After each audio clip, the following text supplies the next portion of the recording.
Շնորհակալություն։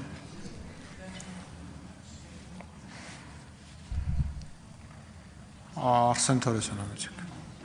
Ինքան վատ եմ տեսնում, լույս են գնում այդ էկրանի վրա, պետք է մի բան անել։ Տիկին Անդրեասյան, մենք հաճախ ենք այստեղ այլ առիթներով խոսում մեր երիտասարդների եւ դեռահասների առողջության մասին եւ այդ համատեքստում կարևորում կրթության, սպորտային կրթության, ֆիզկուլտուրայի դերը, կապիտալ մեծ ներդրումներ ենք անում այդ առիթով, բոլոր կառուցվող դպրոցներում փորձում ենք ունենալ մարզադահլիճներ, գործողներում ենք մարզադահլիճները վերանորոգում կամ զրոյից կառուցում եւ ճիշտ ենք անում։ Բայց ես մի առաջարկ եւ հարց ունեմ, որը կարծում եմ շատ ծախս արդյունավետ եղանակ է այստեղ լավ առաջընթաց ունենալու։ Մենք շատ ենք տեսնում, հատկապես ֆիլմերում, հոլիվուդյան ֆիլմերում, թե ինչքան զարգացած են դպրոցական կամ ուսանողական մրցաշարերը։ Երբ որ դպրոցներն են միմյանց հետ մրցում տարբեր սպորտաձևերում, համալսարաններն են միմյանց հետ մրցում տարբեր սպորտաձևերում եւ դա նույնիսկ ուսանողական եւ դպրոցական կյանքի մի անբաժանելի մասն է,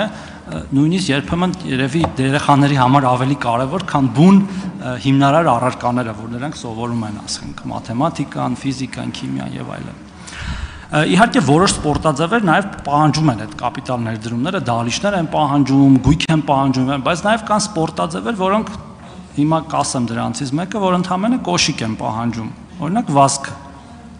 Վազքի համար արժե մենակ կոշիկ, նույնիսկ մարզադահլիճ անհրաժեշտ չի, եւ մենք կարող ենք դա մասսայական դարձնել ամբողջ Հայաստանի Հանրապետությունում դպրոցներից սկսած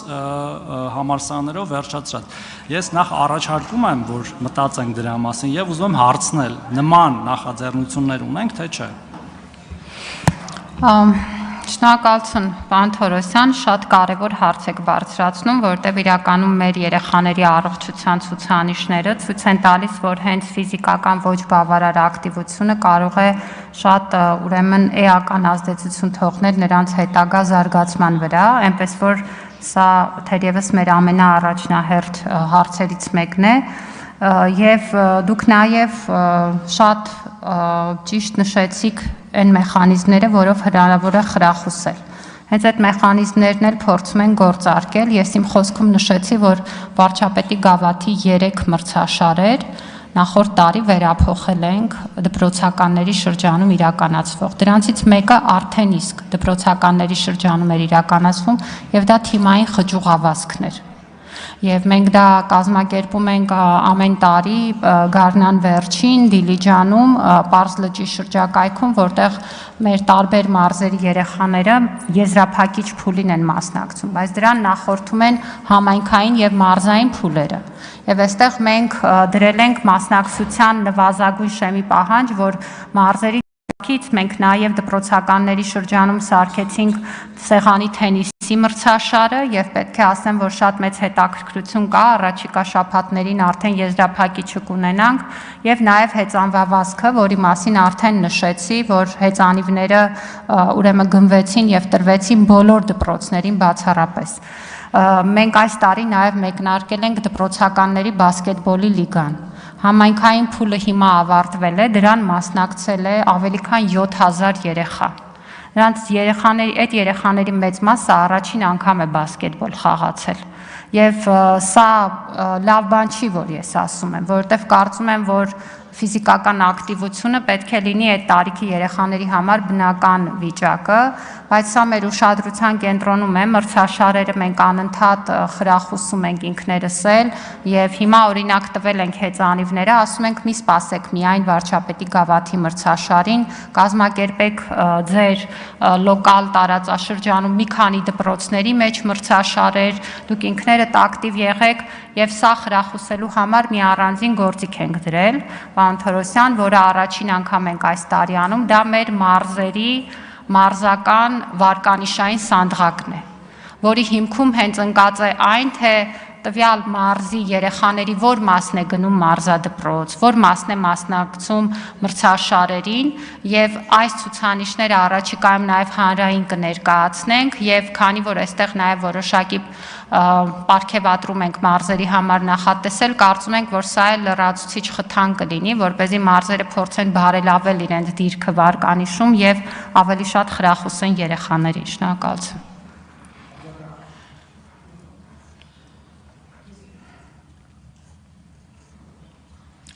Շնորհակալություն Տիկին Անդրեասյան, ուրախ եմ, որ բավական առաջընթաց ունենք, երկու բան էլ առաջարկեմ գաղափար, որ միգուցե տեղավորվի այդ շրջանակներում։ Առաջինը կարծում եմ, որ ֆիզկուլտուրան կամ նման մրցաշարերի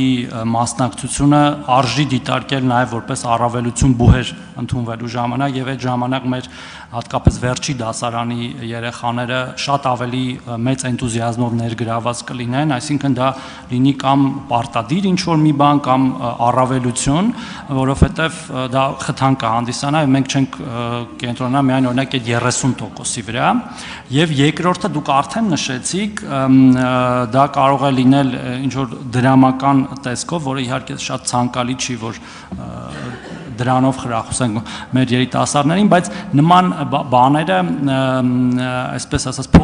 փոքրիկ ուրախությունները կարող են էլի ստիպել մեր երեխաներին եւ պարտադիր չի շատ բարձր դասարաններ լինի։ Ես էլ եմ ձեր հետ համաձայն, որ ճիշտ չի սпасել միայն այդ վարչապետի գավաթի անցկացմանը եւ մենակ այդ դրա շուրջ այդ ամեն ինչը ձևավորել, այլ դա պետք է լինի իրենց կյանքի անբաժանելի մի մասը եւ ես վստահեցնում եմ դա նաեւ կօգնի իրանց ձերբազատվել այս տարբեր սարքերից, որ իրանք ամբողջ օրը կպած են դրանց եւ այլ վնասակար բաներից։ Շնորհակալություն։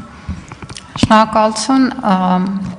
Ինչ վերաբերում է ընդունելության կտորին, պիտի ասեմ, որ բարձրագույն կրթության եւ գիտության նոր օրենքով մենք ընդունելության համակարգը ամբողջությամբ նախատեսում ենք վերանայել եւ այդտեղ որոշակի կրեդիտների հնարավորություն դնելու ենք եւ ձեր գաղափարն էլ առաջարկնել կքննարկենք։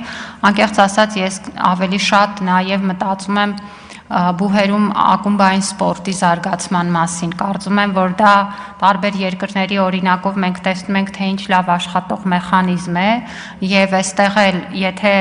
ուրեմն սպորտով զբաղվելը բուհերում նախ այդ ակումբային մշակույթը կարողանանք ձևավորել, երկրորդ դա նաեւ դառնա ուսումնառության կարևոր բաղադրիչ, որովհետեւ դա նաեւ կրեդիտներ հավաքելու հնարավորություն է տալիս, դա կլինի եւս մեկ ուղիղ ճանապարհ այդ ակտիվությունը խրախուսելու եւ սա էլ բարձրագույն կրթության եւ գիտության օրենքում այս մասով նույնպես առանձին դրույթներ ենք դրել, որպեսզի բուհերում ուրեմն սպորտի զարգացումը դառնա ոչ թե միայն սպորտային բուհի խնդիրը, այլ յուրաքանչյուր բուհի գործունեության մաս, բայց ընդհանուր առմամբ խնդիրը կա եւ այստեղ այն ոլորտն է, որտեղ